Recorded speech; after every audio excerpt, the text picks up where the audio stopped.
Solar 3.0, a revolutionary new technology. We'll explore the world's fastest growing improving new solar technology and provide an exclusive peek inside the lab of a team working on this breakthrough material. Imagine an inexpensive solution of perovskite crystals that can make a photovoltaic cell so thin that just half a cup of liquid would be enough to power a house. A solar panel is so lightweight that it can be balanced atop a soap bubble. That is known as the holy grail of solar energy. So when will we see perovskite solar panels used for a solar power system for your home? Maybe sooner than you expect. So welcome to the Techverse, you all. We are back with another interesting video. Here today, we are going to tell you about the Solar 3.0. The new technology could change everything. Let's get into the video right away. First, Solar's managing director, Stefan Dejaner, and founder of Array Technologies, Ron Corio, took time out of their busy schedules to discuss the future of the European and global solar markets. They are in the midst of a global energy transition. With Intersolar just around the corner, collaboration and meaningful industry conversations are taking place in Europe. To collaborate on what the future of the industry will look like, Array Technologies and our industry partner First Solar got together to discuss the next generation of solar energy. As Stefan said, they, as First Solar, are thinking about the evolution of solar energy in 3 phases. Currently, we see ourselves in the first stage of what we call Solar 1.0, which is defined by energy-only contracts on the offtake side. We are just exporting energy into the grid, which has some challenges in matching between load and generation capacity and creates a debate about solar. This energy only pumping into the grid is limiting the penetration of solar PV to about 15 to 20% of the total generation capacity.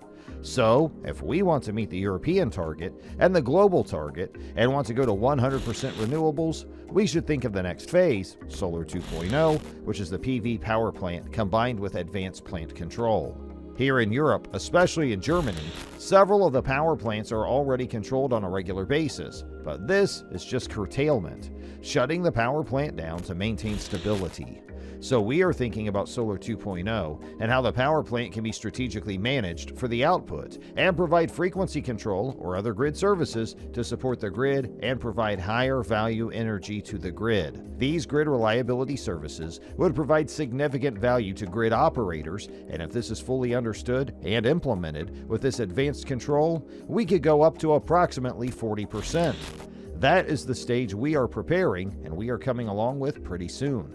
Solar Energy 3.0 is a fully dispatchable solar PV power plant. We are talking about utility-scale plants using battery storage or another storage unit to allow time shifting, providing more or less energy to the grid as it is demanded. With this, the industry should be able to support a PV penetration of up to 80%.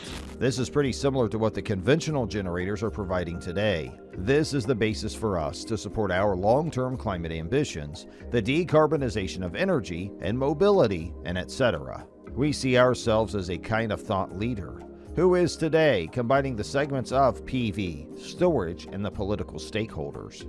Storage is an important aspect of Solar 3.0. How mature is the utility-scale storage market? According to Stefan, energy storage and utility scale is not very prominent these days in Europe. The main application today is on the residential and commercial side. However, we have our first applications for utility scale level storage for frequency control in Europe. In particular, there are a couple of power plants already equipped in Germany. It is picking up, but it is definitely the future. Much of Solar 3.0 is reliant on huge drops in pricing. We already see module and storage pricing on the decline, but how can the system be optimized further? As Ron said, the costs have reduced dramatically, but further reduction is possible along with improvements in efficiency and performance in panels and trackers. With Solar 3.0, we will see a more autonomous operation with module cleaning, ground maintenance, performance optimization, and integrating systems with storage schemes. We will see large-scale adaptation of storage into the economics and the progression of reaching economic viability in all these different applications. Reliability will be the key factor for the success of utility-scale PV, which has been the driver for Array. In general, I think part of the focus moving forward in the industry is to look at the total value of the system and its long-term performance, not just reducing the upfront cost, but also increasing the value that the power plant provides over its 30-year life. Do we have any examples where they have already reached cost reduction in O&M? The tracker technology has the lowest levelized cost of electricity and scheduled O&M in the industry. This comes as a result of continuously optimizing our system design for the nearly 30 years that we have been in business. We have a patented technology that sets us apart from others. How? Other tracking technologies include a high number of motors, controls, and fragile electronics. These additional components need multiple replacements over the lifetime of the plant, which impacts the long-term economics of the project and creates high risk for investors. By contrast, our centralized technology comes with zero scheduled maintenance. A recent study conducted by TÜV Rheinland on solar tracking architectures found that Array's tracking technology for a 100-megawatt site, when compared to decentralized technology, can save investors and plant owners as much as $12.41 million in O&M costs over the 30-year lifetime of the PV power plant. How important are utility-scale projects for Solar 3.0? Utility-scale projects are important if you really look into it from the most economic standpoint and from the ability to provide these grid services. They are about to build the battery PV combined system in the U.S. pretty soon. In Arizona, where they have agreed with Arizona Public Services, the local utility, who are entering into a 15-year PPA. The energy from the power plant, which is producing over a day, loading the battery, then most of the energy will be pumped into the grid between 3 and 8 p.m. This is where they are gaining the experience on these systems and then carry this experience over into other markets like Europe, where they are working closely together with developers.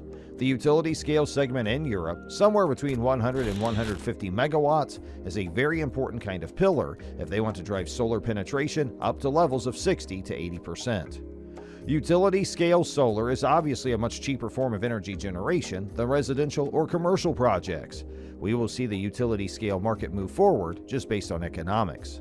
Are there any challenges? There are challenges in the market dynamics and economies around the world. With a focus on auction processes, pricing is on a downturn, and that is really great, but ultimately, we as an industry still all need to be focusing on delivering a quality product.